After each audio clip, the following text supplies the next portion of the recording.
Bonjour, c'est Jules Lavie. Cet été, l'équipe de Code Source vous propose une série de portraits de 5 grands bandits français, en Corse, à Lyon, en région parisienne, des récits de repentis, de braquages et d'évasion. Âge 48 ans, profession braqueur multirécidiviste, surnom le roi de l'évasion. C'est la première fois que je vois un personnage de ce type qui en fait va vivre sa vie de bandit comme un scénario de film. Il est libre mais certainement très surveillé. Tony Muselin est sorti dimanche. C'était gangster, gangster, gangster. Vous allez pas m'énerver. Tu vois ce que je veux dire? On va tout faire péter.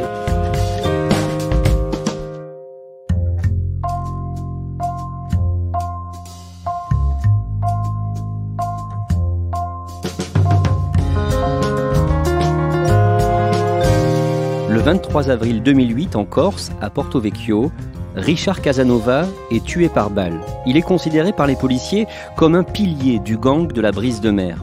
Cet automne, un ancien membre du même clan sera jugé pour son assassinat.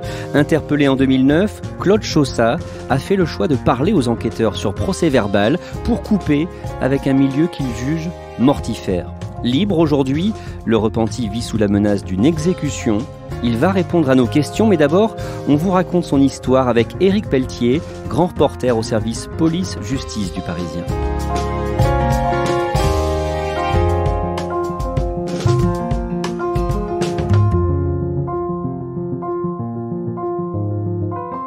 Éric Pelletier, qui est Claude Chossat ? Il faut imaginer un homme de 42 ans, athlétique, svelte, le visage un peu taillé à la serpe, mais finalement qui est passe-partout. C'est d'ailleurs la condition de l'anonymat, c'est la condition de sa survie au sens physique du terme. Mais c'est quelqu'un, quand on le croise, quand on le connaît, quand on prend un verre avec lui, qui surprend parce qu'on s'attache tout de suite à ce regard qui est sans arrêt aux aguets. Et d'ailleurs, les policiers ont remarqué ça très tôt. Il a une sorte de mémoire visuelle qui lui permet de photographier et d'identifier tout ce qui se passe autour de lui. Et notamment, il a une mémoire absolument incroyable des plaques d'immatriculation. Il suffit qu'une voiture passe et il enregistre cette plaque d'immatriculation. S'il la voit repasser de nouveau, cette voiture, il se met en alerte et aux aguets. Où est-ce qu'il a grandi et dans quel milieu ? Comme son nom ne l'indique pas, Claude Chossat est corse. Il a grandi dans une famille stable avec une mère qui est fonctionnaire, un père à l'EDF, dans un petit village qui est à quelques kilomètres d'Ajaccio, sur la route de Bastia.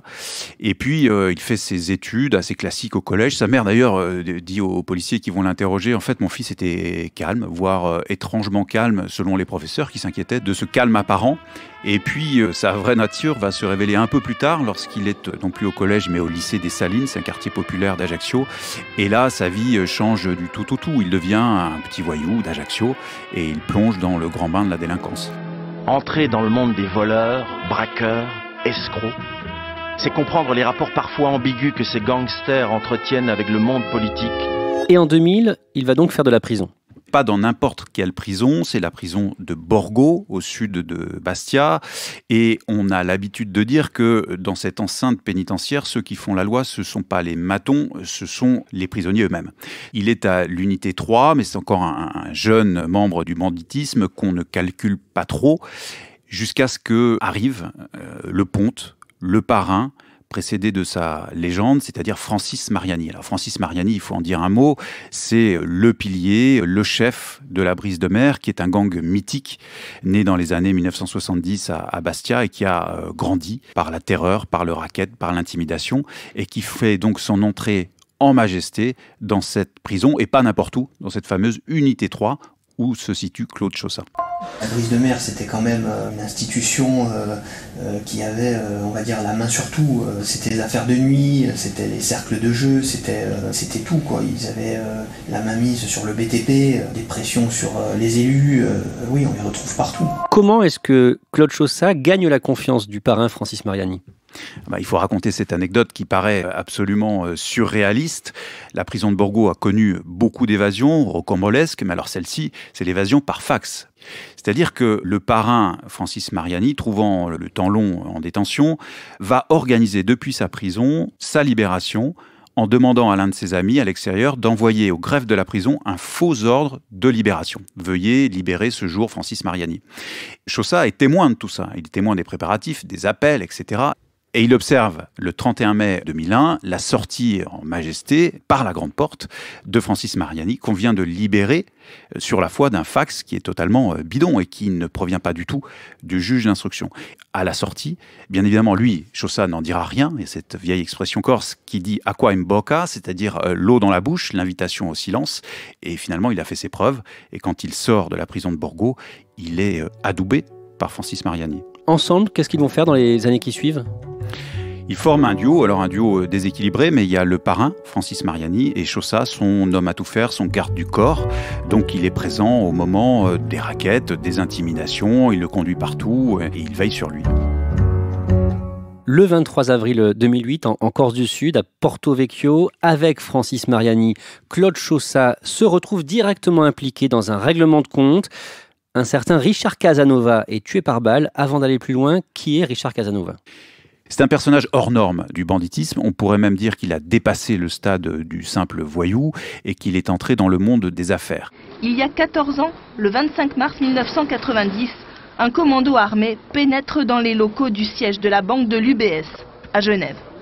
Les gardiens maîtrisés, les alarmes bloquées, les gangsters vident les coffres et s'emparent de 125 millions de francs, 19 millions d'euros. L'enquête a mis des années avant d'aboutir. L'énorme butin n'a jamais été retrouvé. Grand absent de ce procès, Richard Casanova, que l'on voit ici sur une photo prise il y a plus de 20 ans.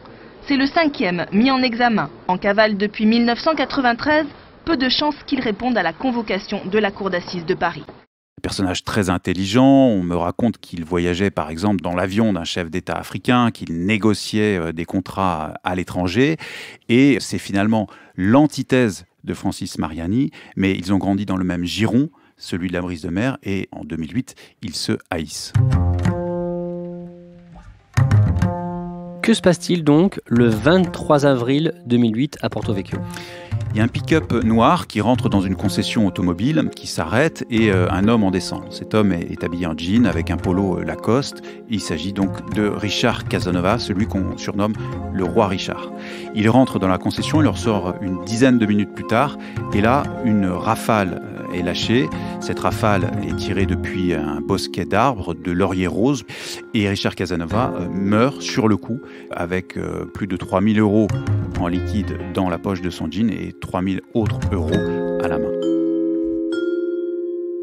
L'un des piliers du gang corse de la brise de mer a été abattu ce matin à Porto Vecchio. Richard Casanova serait par ailleurs l'un des protagonistes du siècle, il y en a à peu près 1 ou 2 par an, dans une banque de Genève, c'était il y a 18 ans. Claude Chaussat ne conteste pas du tout être présent, d'ailleurs il va raconter dans le détail cette scène, il va évidemment donner sa version, lui explique qu'il est venu avec son boss, Francis Mariani, pour surveiller cette concession automobile et surveiller le gérant qui est affilié au clan d'en face, celui des Casanova.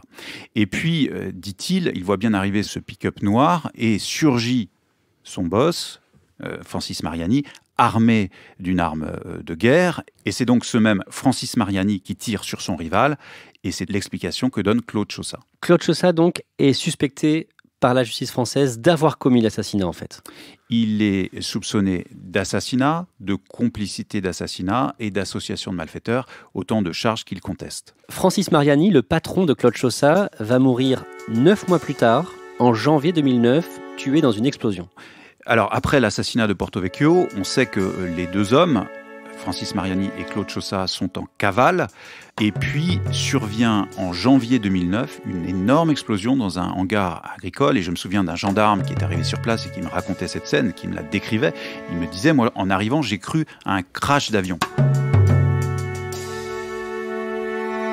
Au sein de la brise de mer, c'est la panique. Il faut imaginer le parrain tué dans des circonstances non élucidées. En réalité, au sein de la brise de mer, on pense tout de suite à un assassinat venu du clan d'en face, avec sans doute, et c'est là où on arrive sur Claude Chaussat, des complicités internes au sein de la brise de mer. Des gens qui ont donné la planque de Francis Mariani. Il fallait savoir qu'il se retrouvait là au mois de janvier 2009, dans cet endroit qui est absolument au bout du monde. Et donc, tout le monde soupçonne tout le monde, et Claude Chaussat fait figure de possible traître aux yeux de la brise. Claude Chaussat lui-même, est-ce qu'il va subir des représailles ? Quelques semaines plus tard, on lui fixe rendez-vous dans la montagne et alors même qu'il se rend à ce rendez-vous en moto, il observe une voiture qui, à son passage, le suit, le rattrape, et qu'à ce moment-là, on tire sur lui à coups de fusil de chasse. Il s'en sort par miracle, il saute dans le ravin, et lui, à partir de ce moment-là, n'a aucun doute, le coup est parti de ses ex-amis de la Brise de Mer. Et de ce fait, il cherche à fuir la Corse, lui et sa famille, et ils vont s'installer loin de l'île, en Suisse en l'occurrence. Et Claude Chaussat sera arrêté en septembre 2009. Dans quelles conditions ? Il repasse la frontière en France, il est en Haute-Savoie, il est sur le parking d'un supermarché. Et là, il est arrêté par la BRI, la Brigade de recherche et d'intervention, et emmené immédiatement à Marseille, où il doit répondre à un certain nombre de dossiers, puisqu'on va lui poser des questions sur une demi-douzaine d'affaires non élucidées dans lesquelles il pourrait être impliqué. Toute la Corse sait que l'auteur des tirs sur Richard, c'est Francis Mariani. Et aujourd'hui, on essaye de m'imputer ça à moi qui ne le connaissais pas, qui ne l'avais jamais vu, jamais rencontré. Et du jour au lendemain, je serais venu à Porto Vecchio, tout seul, sans raison, commettre ce crime. Je pense qu'on marche sur la tête. Pendant sa garde à vue à Marseille, fin 2009, quelle est l'attitude de Claude Chaussat quand il est en face des enquêteurs ? Il est sous la pression des questions concordantes, et finalement, il va se demander quel peut être l'échappatoire. Comment il pourrait se sortir de cette nasse judiciaire qui est en train de l'emprisonner. Donc il explique très bien dans son livre qu'à ce moment-là, il essaie de dealer avec les enquêteurs et de dire, écoutez, voilà, moi je suis prêt à parler. En échange, quelle garantie êtes-vous prêt à me donner ? C'est rare qu'un membre du milieu, notamment en Corse, parle aux enquêteurs ? Non, c'est pas rare, contrairement à ce qu'on pourrait penser. On imagine que l'omerta est absolument imperméable. En réalité, c'est un peu différent. En Corse, on parle beaucoup en garde à vue, mais on refuse de consigner tout ça sur procès-verbal. Et Chaussat fait un choix totalement différent. Et c'est sans doute inédit. C'est-à-dire que toutes les déclarations qu'il va faire à partir de ce moment-là, il les signe, il les contresigne, il les écrit, et il révèle les coulisses de la Brise de Mer, le racket, les inimitiés, les homicides, le BTP, les revenus colossaux qui viennent des cercles de jeux parisiens, notamment du Wagram. Tout ça, il est décrit noir sur blanc sur procès-verbal et en signant ces procès-verbaux. Et qu'est-ce qu'il obtient en échange de son témoignage sur procès-verbal ? Il y a un élément très concret qui ne peut pas être contesté, c'est que le juge d'instruction, moins de 3 ans après, va décider d'une remise en liberté. Ce qui est évidemment rarissime dans ce type de dossier où généralement on attend en détention de passer en procès. Chaussat va obtenir de sortir libre mais très exposé. En février 2012, Claude Chaussat retrouve la liberté, mais il sort évidemment sans protection. Il va devoir assurer lui-même sa sécurité. Qu'est-ce que ça veut dire, assurer sa sécurité ? N'oublions pas qu'il est accusé par un camp d'avoir tué le boss Richard Casanova et par l'autre d'avoir trahi le parrain Francis Mariani. Donc lui va tenter de survivre. Claude Chaussat n'a pas le statut de repenti ? Non, Chaussat n'a pas le statut de repenti. On pourrait dire que c'est un repenti de fait, mais pas un repenti de droit. Claude Chaussat qui est au téléphone avec nous. Évidemment, l'endroit où il vit est tenu secret. Claude Chaussat, merci de témoigner dans Code Source pour Le Parisien. Au quotidien, précisément, quelles mesures vous prenez pour votre sécurité ? Aujourd'hui, je ne bénéficie d'aucune protection, d'aucune aide financière et je me retrouve avec toutes les contraintes du repenti. Quelles sont ces contraintes ? Se protéger de soi-même, du milieu et de toutes ces passerelles, prendre énormément de précautions, se débrouiller financièrement, se débrouiller dans la vie professionnelle aussi. Vous faites quoi pour gagner votre vie ? Je suis en fait dans l'immobilier, je suis commercial. Donc pour gagner ma vie, il faut que je fasse énormément de rendez-vous, il faut que je concrétise des projets et c'est vrai qu'au quotidien, c'est compliqué. Je n'ai pas droit à une identité d'emprunt, vu que je ne fais pas partie du programme du statut de repenti, parce que bon, moi, mon problème, c'est que dès que quelqu'un tape mon nom sur Google pour un employeur, l'employeur prend vite peur. Pour organiser mes rendez-vous, je suis obligé de prendre énormément de précautions, de vérifier avec qui j'ai rendez-vous, c'est-à-dire de réunir beaucoup d'informations pour savoir si c'est pas quelqu'un qui m'a tendu un piège.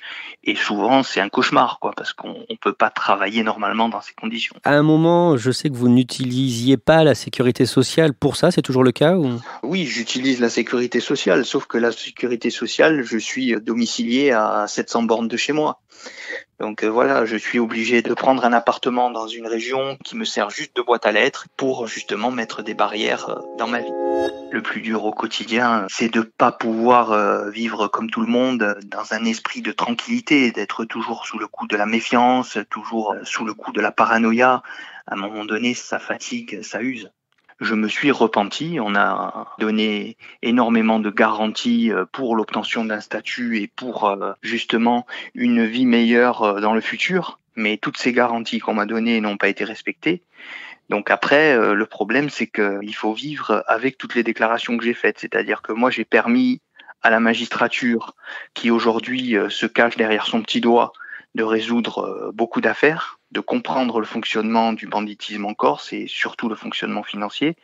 Et je me suis retrouvé, à un moment donné, lâché par certains magistrats. Être un vrai repenti, avoir le statut officiel de repenti, reconnu par la justice, qu'est-ce que ça changerait dans votre vie ? À aujourd'hui, le statut à la française, ça ne vaut pas grand-chose. C'est-à-dire qu'il faudrait évoluer sur un statut à l'italienne ou à l'américaine, c'est-à-dire que déjà, les Américains ou les Italiens, quand il y a un repenti qui rentre dans le programme, il est éloigné de l'endroit où il a des problèmes. Ici, le repenti reste en France et en fait est dans des obligations judiciaires de pointage, de contraintes de signature dans des commissariats. J'ai été remis en liberté en 2012, donc 7 ans et demi, que tous les 15 jours, je vais signer dans un commissariat. Un jour bien précis, à une heure bien précise. Ce qui est dangereux. Voilà, ce qui est dangereux. Donc à un moment donné, je pense qu'on marche sur la tête, quoi. Éric Pelletier, on entend un Claude Chaussat très critique à propos du statut de repenti à la française. Déjà, ça existe depuis combien de temps en France ? Ça existe depuis longtemps, mais c'est mis en pratique depuis peu. Cet outil de la lutte contre la criminalité organisée date de 2004. C'est ce qu'on appelle la loi Perben, qui vise la lutte contre la criminalité organisée.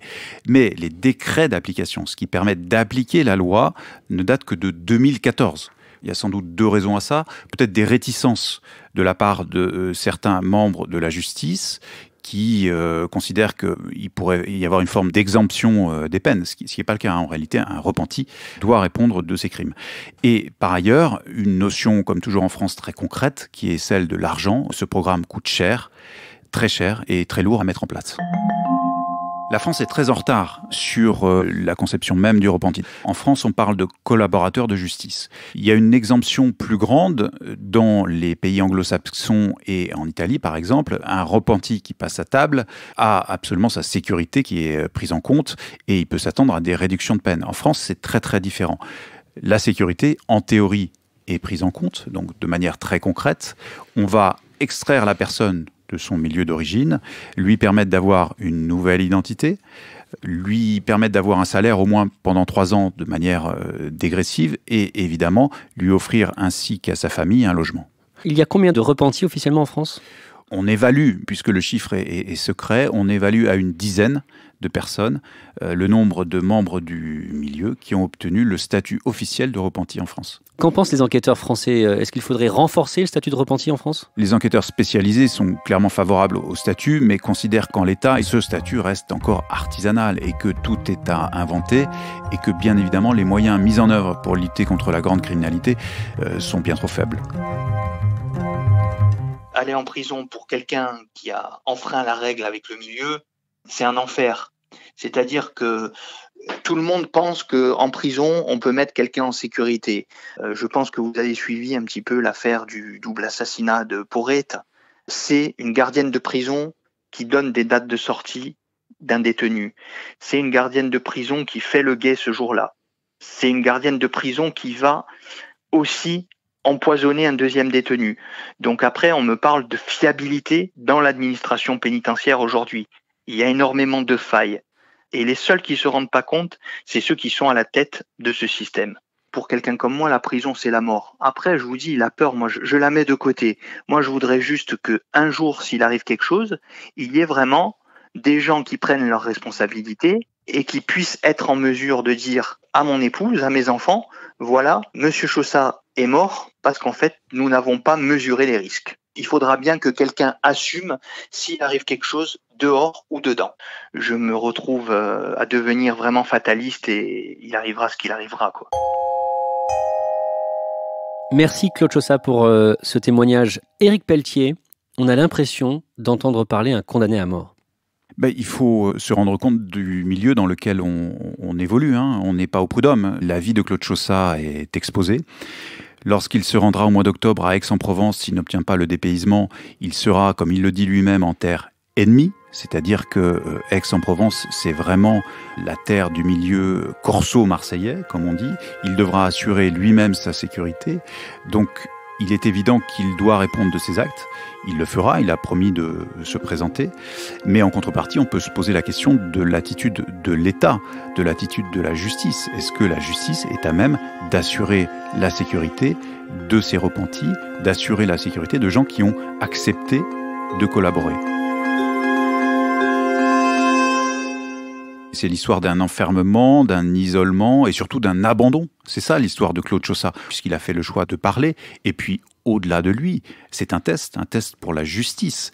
S'il arrive malheur à cet homme, l'ensemble du processus qui vise à lutter contre la criminalité organisée, et notamment par les repentis, sera à terre. Et c'est le milieu qui aura gagné. Et pour l'instant, force est de constater que Chaussat a été absolument abandonné par la justice.